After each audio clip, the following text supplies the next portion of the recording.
जिजाऊ हा कार्यक्रम हा महाराष्ट्रातल्या देशात गाजलेला आहे की एका वेळेला रात्री 50,000 महिला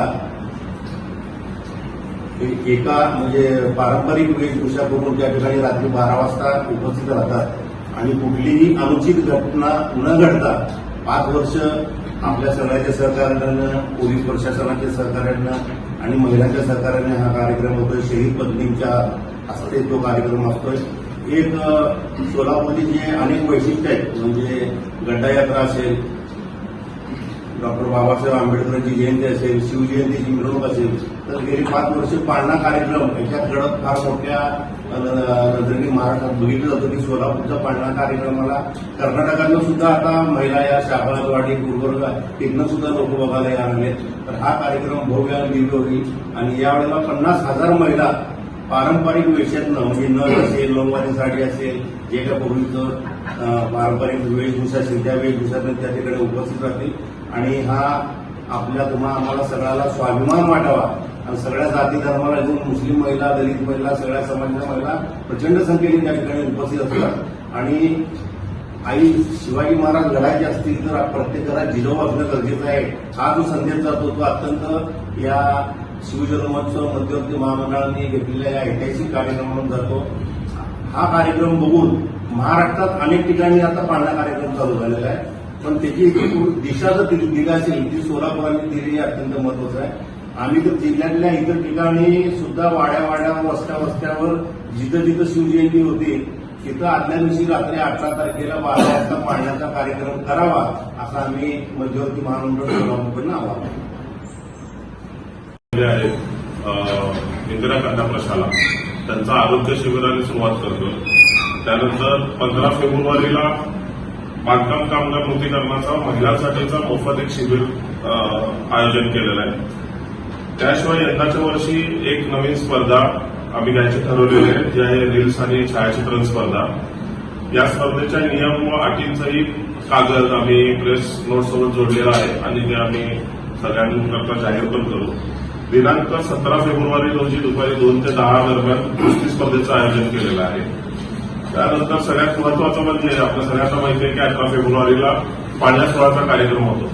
त्या पाळणा सोहळ्याच्या कार्यक्रमानिमित्त आपल्याला माहिती आहे सोलापुराच्या आजूबाजूच्या खेड्यापाड्यातलं बाकी शहरातले पण असंख्य महिला वर्ग मोठ्या उत्साहानं या पाळणा सोहळ्याला सामील होतात. यंदाच्या वर्षी मध्यवर्ती महामंडळाने कारण दरवर्षी पाळणा सोहळ्याची व्यापकता वाढत चाललेली आहे. यंदाचं हे 5वं वर्ष आहे आणि दरवर्षी आपण बघतोय 1-2 वर्ष कोविडचे सोडले तर दरवर्षी मोठ्या संख्येने महिला वर्ग या पाळणा सोहळ्यासाठी सामील होतात. यंदाच्या वर्षी जवळपास 50,000 महिला उपस्थित असतील असा मानस आहे आणि त्या दृष्टिकोनातून महामंडळ प्रयत्न करणार आहे आणि प्रशासनाचे देखील यासाठी मदत होणार आहे आणि जास्तीत जास्त महिला वर्ग या पाळणा सोहळ्यासाठी उपस्थित राहतील याची आम्ही सगळे प्रयत्न करणार आहोत. याशिवाय 19 फेब्रुवारीला मिरवणुकांची सुरुवात असणार आहे. दुपारी 2 वाजता मध्यवर्तीच्या मिरवणुकीची सुरुवात होईल आणि मिरवणुकांचा जो मार्ग आहे आणि पार्किंगची व्यवस्था त्या दिवशीची 18 तारखेच्या पार्किंगची व्यवस्था अशी सगळी माहिती आपण जाहीर करणार आहोत.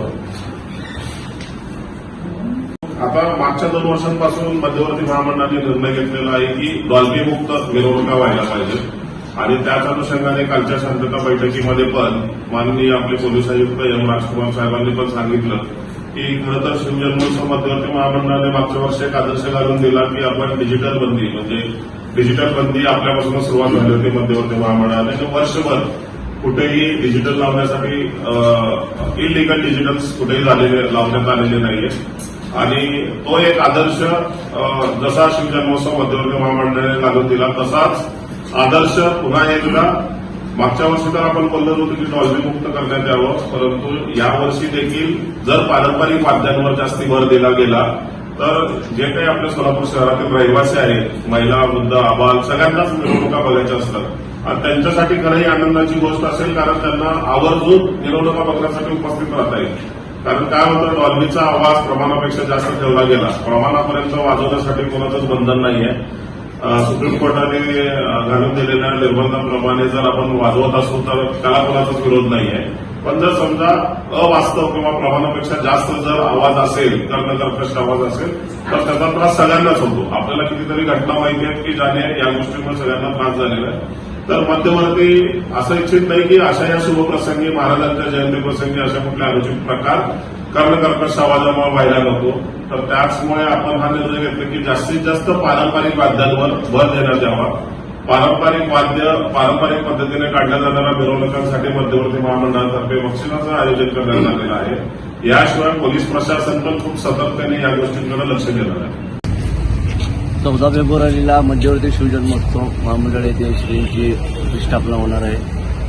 तसेच 15 तारखेला आरोग्य शिबिर आहे. तसेच त्यानंतर महिलांचं बांधकाम कामगारांचं नावनूतनीकरण आहे. त्याच्यानंतर 17 तारखेला कुस्तीची स्पर्धा आहे आणि 18 तारखेला लक्षवेधी कार्यक्रम म्हणजे महाराष्ट्रात नाही तर जगात असा कार्यक्रम कुठंच घडत नाही, तो म्हणजे आपल्या सोलापूरचा आहे छत्रपती शिवाजी महाराजांचा पाळणा कार्यक्रम. तर मी सोलापुरातल्या शिवप्रेमींना, शहरवासियांना, सोलापूर जिल्ह्यातल्या नागरिकांना एक आग्रहाची विनंती करतो की जास्तीत जास्त संख्येने आपण पाळणा कार्यक्रमासाठी उपस्थिती लावू आणि आपल्या सोलापूरचं नाव एखादे ग्रीनिज बुक किंवा लिम्का बुक ह्याच्यात कसं जाईल यासाठी आपण सगळ्यांनी सोलापूरचे नागरिक आणि एक शिवभक्त आणि शिवप्रेमी म्हणून जास्तीत जास्त संख्येने या कार्यक्रमाला उपस्थितीत राहावा आणि या कार्यक्रमाची शोभा वाढवा एवढीच मी महामंडळाच्या वतीने विनंती करतो. Like, subscribe, click on the bell.